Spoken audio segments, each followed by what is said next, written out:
नमस्कार दोस्तों, स्वागत है आपका एक बार फिर से ओपन लर्निंग में। तो इस वीडियो में हम डिस्कस करेंगे मल्टीपल चॉइस क्वेश्चंस जो कि ज्योग्राफी से रिलेटेड हैं।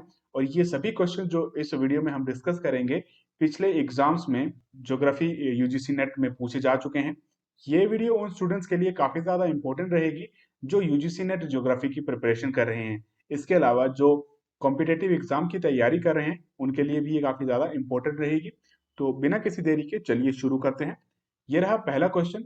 मैंने 39 इसलिए लिखा हुआ है क्योंकि पार्ट वन में हम 38 क्वेश्चन डिस्कस कर चुके हैं। अगर आपने पार्ट वन नहीं देखा है ज्योग्राफी का तो प्लेलिस्ट में जाकर यूजीसी नेट ज्योग्राफी के नाम से प्लेलिस्ट बनी होगी, तो आप वहां पर जाकर पहली वीडियो देख सकते हैं। तो ये सेकंड वीडियो है। तो चलिए शुरू करते हैं।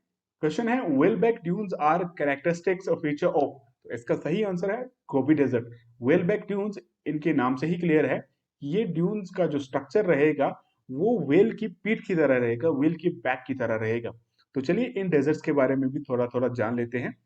तो सबसे पहले बात करते हैं थार डेजर्ट की, जिसे द ग्रेट इंडियन डेजर्ट के नाम से भी जाना जाता है। ये एक एरिड रीजन है north western part of the Indian सब कॉन्टिनेंट में, और इसका एरिया है 2 लाख स्क्वायर किलोमीटर्स और एक नेचुरल बाउंड्री बनाता है इंडिया और पाकिस्तान के बीच में।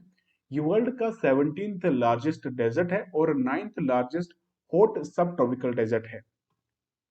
अब बात करते हैं गोबी डेजर्ट की, जो कि सेंट्रल एशिया में है और वर्ल्ड के सबसे ठंडे डेजर्ट्स में से एक है। विंटर्स में इसका टेम्परेचर -40 डिग्री सेल्सियस तक पहुंच जाता है। ये लाई करता है northern China and southern Mongolia के बीच में। ये जाना जाता है इसके dunes, mountains, rare animals animals like snow leopard and bactrian camels में। अब आता है ऑस्ट्रेलियन डेजर्ट, जो कि ऑस्ट्रेलिया के नाम से पड़ा। इसका एरिया है 13,71,000 स्क्वायर किलोमीटर, जो कि 18% है ऑस्ट्रेलियन मेनलैंड का। 35% ऑस्ट्रेलियन कॉन्टिनेंट बहुत ही कम रेन रिसीव करता है। अब बात करते हैं सहारा डेजर्ट की, जो कि वर्ल्ड का सबसे बड़ा हॉट डेजर्ट है, जिसका एरिया है 92 लाख स्क्वायर किलोमीटर। इसके अलावा ये ओवरऑल थर्ड नंबर पर है एरिया के मामले में। पहले नंबर पर है अंटार्कटिका एंड दूसरे नंबर पर है आर्टिक। अगर हॉट डेजर्ट की बात होगी तो सहारा ही सबसे बड़ा डेजर्ट है। नेक्स्ट क्वेश्चन है who propounded the concept of dynamic equilibrium in geomorphology. तो इसका सही आंसर है ऑप्शन सी, हैक। तो हैक की इक्विलिब्रियम, डायनामिक इक्विलिब्रियम के बारे में जान लेते हैं कि ये बताता है कि जो factors landscape development and denudational process को कंट्रोल करते हैं और जहां पे सिस्टम की एनर्जी कांस्टेंट रहेगी वहां पे लैंडफॉर्म में कोई भी चेंज नहीं होगा। अब बात करते हैं डेविस की, जिनका पूरा नाम है विलियम मॉरिस डेविस, जो कि अमेरिकन ज्योग्राफर, जियोलॉजिस्ट, जियोमॉर्फोलॉजिस्ट, मेटियोरोलॉजिस्ट भी थे और उन्हें जाना जाता है फादर ऑफ अमेरिकन ज्योग्राफी के नाम से। उन्होंने एक बहुत ही फेमस कंसेप्ट दिया था, साइकिल ऑफ इरोजन। अब बात करते हैं एलसी किंग की। उनकी थ्योरी बेस्ड है on the landscape characteristics of arid, semi arid and savanna region of South Africa, जो उन्होंने खुद ही स्टडी की थी। उनके अनुसार चार तरह के स्लोप्स रहते हैं: summit, scrap, debris slope and pediments. और ये स्लोप सभी हिल स्लोप्स में डेवलप होते हैं और ये हिल स्लोप सभी रीजन्स में डेवलप होते हैं और सभी क्लाइमेट्स में ये डेवलप होते हैं जहां पर सफिशिएंट रिलीफ होगा। लास्ट में है क्रिक में। उन्होंने बहुत ही फेमस कंसेप्ट दिया था पैन प्लेन का, जो कि 1933 में उन्होंने प्रपोज किया था। Next is global pattern of surface temperature is generally controlled by. Option D इसका सही आंसर है continent ocean contrast, latitude and altitude. Altitude the criteria used by Thornthwaite in his classification of world climate are. इसका सही answer है option B. 1, 2 and 3 जो भी options हैं इसके सही आंसर हैं: precipitation of effectiveness, thermal efficiency, potential evapotranspiration. Next is the earth's average albedo is estimated as. इसका सही आंसर है ऑप्शन ए, 32%। एल्बिडो क्या होता है? सिंपली अगर बात करूं तो एल्बिडो मतलब सरफेस के साथ टकराने के बाद जो लाइट रिफ्लेक्ट हो रही है वो है एल्बिडो। और जो सरफेस लाइट रहेगा वहां पे हाई एल्बिडो रहेगा, क्योंकि वो लाइट को एब्जॉर्ब नहीं कर पाता है, बिल्कुल ना के बराबर एब्जॉर्ब करता है और उसको रिफ्लेक्ट बैक कर देता है। इसके अलावा जो सरफेस डार्क रहेगा वहां पर मैक्सिमम अब्जॉर्बेशन होगी लाइट की, इसलिए वहां पर लो अल्बेडो रहेगा। तो अल्बेडो क्या है? The proportion of incident light और radiation that is reflected by a surface. Next is obsequent streams generally flow opposite to the consequent stream, आप इस पिक्चर में देख पा रहे हैं कि कॉन्सिक्वेंट स्ट्रीम किस डायरेक्शन में फ्लो कर रही है और ऑब्सिक्वेंट स्ट्रीम्स किस डायरेक्शन में फ्लो कर रही हैं, ऑपोजिट हैं एक दूसरे के। The principle of uniformitarianism in geomorphology was first advocated bye, तो इसका सही आंसर है ऑप्शन डी, हटन। तो हटन का जो ये प्रिंसिपल था उन्होंने डेवलप किया था चार्ल्स लाइल के साथ। तो ये बताता है कि the idea that earth has always changed in uniform ways and that the present is the key to the past। और ये कई बार पूछ लिया जाता है और काफी इंपॉर्टेंट भी है, the present is the key to the past, ये किसने कहा था? तो इसका सही आंसर है जेम्स हटन। और ये काफी इंपॉर्टेंट है अर्थ की हिस्ट्री को समझने के लिए। अब आता है ग्रोव कार्ल गिलबर्ट, जो कि एक अमेरिकन जोलॉजिस्ट थे। वो जाने जाते हैं known for geology of rock mountains and the cycle of erosion. अब आता है James Hutton, was a Scottish geologist, agriculturalist, chemical manufacturer, naturalist, and physician, referred to as the father of modern geology, James Hutton. Last में है John Playfair. John Playfair एक scientist, mathematician and professor थे natural philosophy के at the University of Edinburgh, जो जाने जाते थे for his book illustration theory of the earth which summarise the work of James Hutton. और डेविस के बारे में हम जान ही चुके हैं। which of the following steel plants of India has the least cost location in the ideal location triangle conceived by Weber? तो इसका सही आंसर है ऑप्शन ए, बोकारो। ये सभी इंडियन सिटीज हैं। अब बात करते हैं वेबर की इंडस्ट्रियल थ्योरी के बारे में, इंडस्ट्रियल लोकेशन थ्योरी के बारे में, जो बताती है कि जो इंडस्ट्री होगी वो लोकेटेड होगी जहां पे transportation cost of raw material is minimum. Raw material का ट्रांसपोर्टेशन कॉस्ट जहां पे मिनिमम होगा। इसके अलावा the weight of the final product is less, जो फाइनल प्रोडक्ट बन के आएगा रॉ मटेरियल से उसका वेट कम होगा। अब इन सिटीज के बारे में भी जान लेते हैं। बोकारो सिटी है झारखंड के अंदर, जो कि फोर्थ लार्जेस्ट सिटी है झारखंड की, एंड एक मेजर इंडस्ट्रियल सेंटर है। जो फेमस है its steel plant and often refer to as Bokaro steel city of India. अब आता है भिलाई। भिलाई सिटी है इंडियन स्टेट ऑफ छत्तीसगढ़ की, ईस्टर्न सेंट्रल इंडिया में लोकेटेड है, जो कि फेमस है steel city of central India के नाम से। Bokaro steel city of India and Bhilai steel city of central India. City को इंडस्ट्रियल क्यूबो भी कहा जाता है क्योंकि इसके आसपास काफी सारी इंडस्ट्रीज हैं। राउरकेला एक प्लान सिटी है जो कि लोकेटेड है northern part of Odisha. Rourkela को इंडस्ट्रियल कैपिटल ऑफ ओडिशा भी कहा जाता है और also known as engineering heartland of India. Last में आता है दुर्गापुर, जो कि वेस्ट बंगाल में है and known as steel capital of East India. Gonds have their major concentration in Bastar region. Gonds क्या है? गोंड्स स्केड्यूल्ड ट्राइब्स हैं जो लाई करते हैं central and south central India में, जिनकी पॉपुलेशन लगभग 2 मिलियन के आसपास है, जो रहते हैं states of Madhya Pradesh, Maharashtra, Telangana, Andhra Pradesh, Bihar and Orissa में। इसके अलावा बस्तर रीजन की बात करें तो ये छत्तीसगढ़ में है, फेमस है ट्रेडिशनल दशहरा फेस्टिवल के लिए। अब आता है छोटा नागपुर। छोटा नागपुर ईस्टर्न इंडिया में लाई करता है, जिसमें मैक्सिमम जो स्टेट लाई करती है वो है झारखंड और बाकी है उड़ीसा, वेस्ट बंगाल एंड छत्तीसगढ़।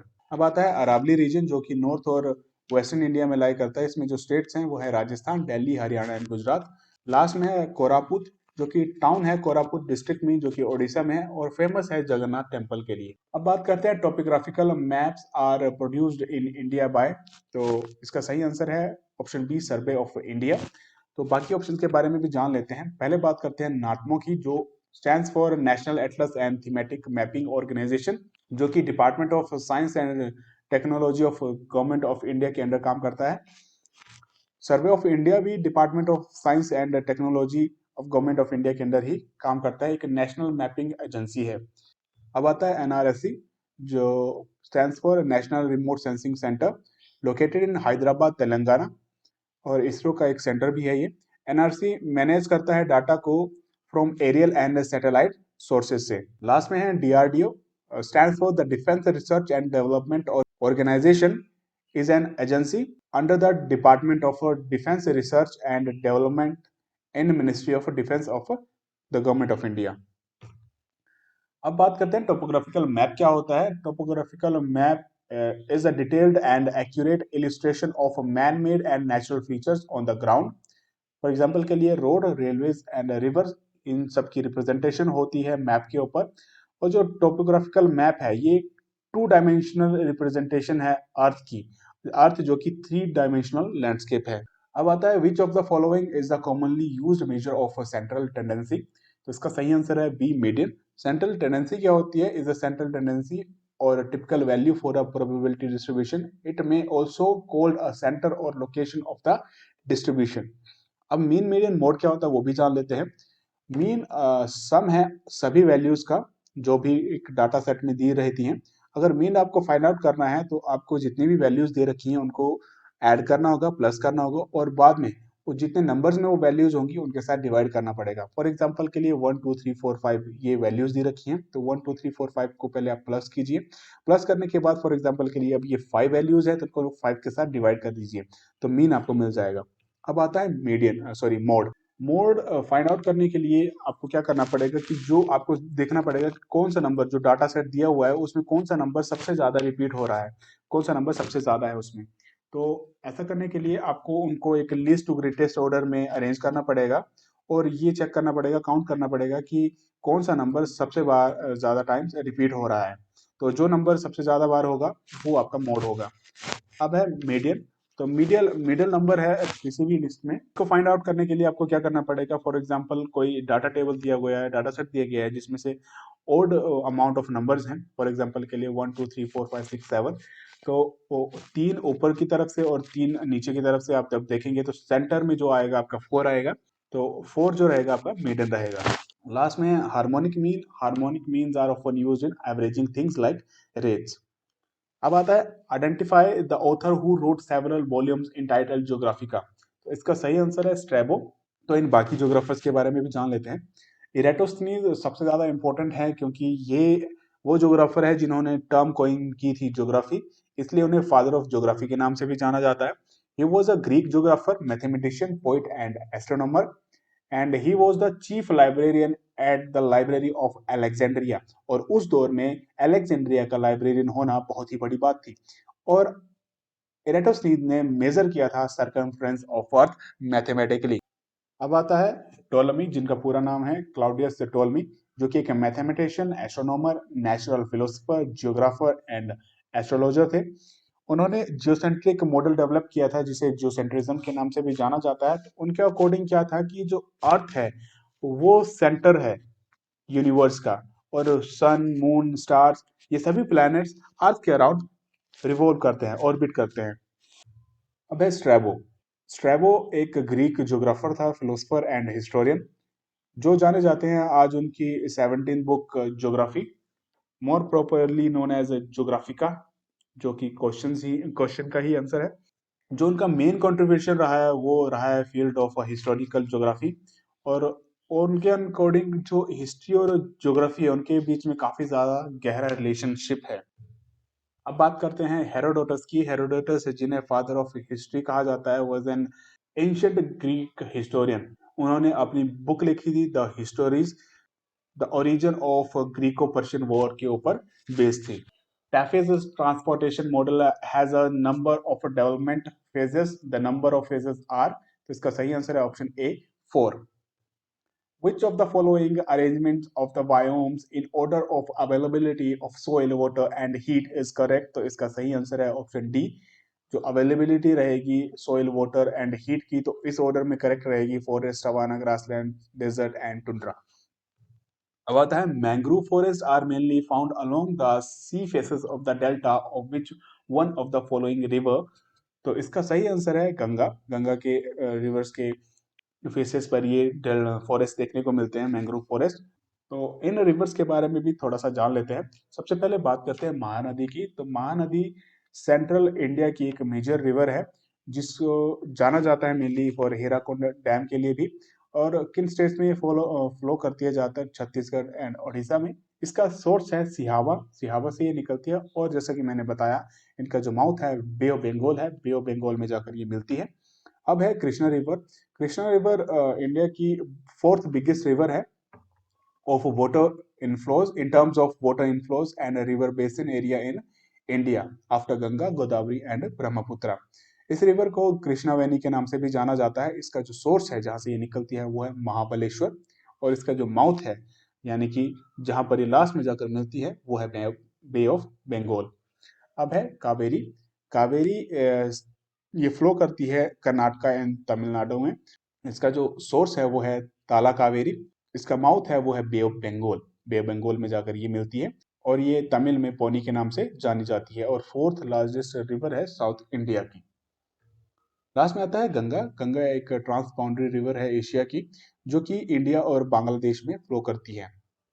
इसका सोर्स है गंगोत्री ग्लेशियर। गंगोत्री ग्लेशियर से ये निकलती है और गैंग्स डेल्टा में जाकर इसका माउथ है, और पद्मा इसे बांग्लादेश में कहा जाता है। अब आता है which one of the following is known as the carbon sink of the globe. तो इसका सही आंसर है इक्वेटोरियल रेन फॉरेस्ट। तो कार्बन सिंक होता क्या है? एक natural environment like forest, ocean, or any other natural environment viewed in terms of its ability to absorb carbon dioxide from the atmosphere। कौन ऐसा नेचुरल एनवायरनमेंट सबसे ज्यादा कार्बन डाइऑक्साइड को अब्सॉर्ब करता है? तो वो है कार्बन सिंक। तो सबसे ज्यादा जो कार्बन सिंक अब्सॉर्ब करता है वो है, कार्बन डाइऑक्साइड को अब्सॉर्ब करता है वो है equatorial rain forest. Okay, deep sea floor comprises which of the following deposit. तो इसका सही आंसर है option D, mud and clay. Which one of the following is the most important air pollutant? इसका सही आंसर है carbon dioxide. Mechanization of agriculture is best suited for countries with, तो जिनका vast agricultural land होगा। Option C इसका सही answer है। Which one of the following crops enter international trade in large quantities? तो इसका सही आंसर है option B, wheat। The book entitled Socio-Economic Models was edited by, तो ये एडिट की थी चोरले एंड हैगेट ने। Who among the following Arab geographers spent several years in India and wrote a book on India? तो इसका सही answer है ऑप्शन डी, अल्बोरिनी। ये अरब जोग्राफर्स हैं, तो थोड़ा सा इनके बारे में भी जान लेते हैं। इबन बतूता काफी फेमस नाम है, जिनका पूरा नाम है अबू अब्दुल्ला मोहम्मद इबन बतूता, जो कि एक मोरक्कन स्कॉलर, जूरिस्ट और एक्सप्लोरर थे, जो उन्होंने इतना ज्यादा ट्रैवल किया था प्री मॉडर्न हिस्ट्री के दौरान जितना उस दौरान में उसी दौर में किसी ने नहीं किया था। लगभग 1,17,000 किलोमीटर, 1,17,000 किलोमीटर, जिन्होंने सरपास किया था जियांग ही को 15,000 किलोमीटर से। और उन्होंने अपनी जर्नी को, अपने एडवेंचर्स को एक बुक में काउंट किया था, लिखा था, तो जिसका नाम था द रिहला। अब आता है मोहम्मद अल इदरीसी, जो कि एक अरब मुस्लिम जोग्राफर, कार्टोग्राफर एंड इजिप्टोलॉजिस्ट थे, जिन्होंने एक टेबुला रोजरियाना क्रिएट किया था, जो कि एक मोस्ट एडवांस मिडिएबल वर्ल्ड मैप था। इबन खालदून, जो कि एक north American scholar of Islam, social scientist, philosopher and historian थे। उनकी एक काफी फेमस बुक थी जो उन्होंने लिखी थी, किताब अल इबार, बुक ऑफ लेसन। अब लास्ट में आता है अल बिरूनी, जिनका पूरा नाम है अबू रेहान अल बिरूनी, जो कि एक ईरानियन स्कॉलर थे। वो एक he was a founder of Indology, father of comparative religion, father of modern geodesy, and first anthropologist. He came to India in second decade of 11th century. 11th century की second decade में वो India आए थे। He came as a camp follower of Sultan Mahmood of Ghazni, और जो India पर उन्होंने किताब लिखी थी वो थी तारीख उल हिंद। आता है who propounded the organic theory of the state। तो इसका सही आंसर है option C, Ratzel. Name of the scholar who used the term geopolitics for the first time before the World War। First video में भी हम इसके बारे में डिस्कस कर चुके हैं कि जियोपॉलिटिक्स फर्स्ट टाइम किसने कॉइन किया था, और उससे हिटलर की एक्सपेंशनिस्ट थ्योरी स्ट्रेटजीज काफी ज्यादा प्रभावित थी। हालांकि उन्होंने ये मानने से इनकार कर दिया था कि उनसे प्रभावित नहीं है। तो इसका सही आंसर है ऑप्शन सी, होशफा। Arunachal Pradesh was formally known as, तो इसका सही आंसर है नेफा। तो जान लेते हैं डिटेल में। 15 अगस्त 1947 को भारत आज़ाद हुआ था, और नॉर्थ ईस्ट फ्रंटियर एजेंसी नेफा की जो फुल फॉर्म है वो इंडिया का भी एक पार्ट बना था, हिस्सा बना था। अरुणाचल प्रदेश एक स्टेट बना पूरी तरह से 20 फरवरी 1987 को, 20 फरवरी 1987 में, और 1972 तक ये नेफा से के नाम से ही जाना जाता था, NEFA। यूटी का स्टेटस इसे मिला था 20 जनवरी 1972, और तभी इसको रिनेम किया गया था एज अरुणाचल प्रदेश। इससे पहले ये नेफा के नाम से जाना जाता था।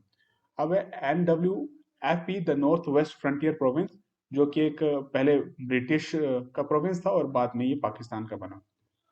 बफर जोन क्या होता है? एक नेचुरल एरिया है serving to separate hostile forces और नेशंस। लास्ट में है frontier, border between two countries और the edge of the settled part of a country.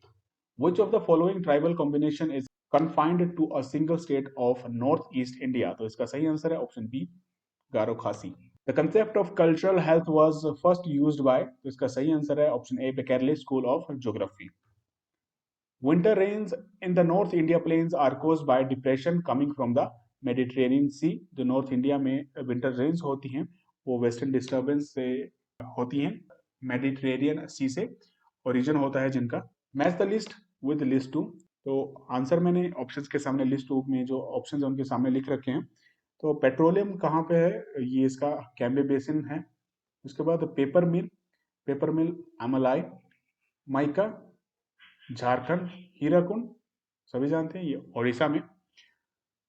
इसके अलावा अमलाई कहाँ है? ये है मध्य प्रदेश में, और कैम्बे बेसिन है गुजरात में। अब the leading saffron producing state of India, सही आंसर है Jammu Kashmir, option C. The theory of demographic transition is developed by, तो इसका सही आंसर है option C, Frank Notestein. Which of the following is the correct sequence in terms of density of population? Population के मामले में सही sequence क्या है? सबसे ज्यादा यूरोप, उसके बाद एशिया, अमेरिका एंड लास्ट में Africa. Which of the following indicator is a direct measure of a regional imbalance in development? पिछली वीडियो में भी हमने रीजनल इम्बैलेंस डिस्कस किया था कि वो क्या होता है। तो इसका सही आंसर है percentage of cultivated area to total geographical area, option A इसका सही आंसर है। Which one of the following is attribute is not a special database? तो ऑप्शन डी इसका सही आंसर है triangle. Which of the following pair does not match correctly? Option A Malajkhand coal इसका सही answer है, बाकी ऑप्शन करेक्ट मैच कर रहे हैं। The predominant soil type developed on the Archean and Kodappa geological system in India as, तो इसका सही आंसर है red soil. Siachen glacier is located in, तो इसका सही आंसर है trans Himalayas. Siachen glacier located है eastern Karakoram range in the Himalayas just north east of the point NJ 9842, जहां पर इंडिया और पाकिस्तान की जो LOC है, लाइन ऑफ कंट्रोल है, वो खत्म होती है। सियाचिन अर्थ के ऊपर हाईएस्ट बैटल ग्राउंड है। The leading green tea producing country in the world is China.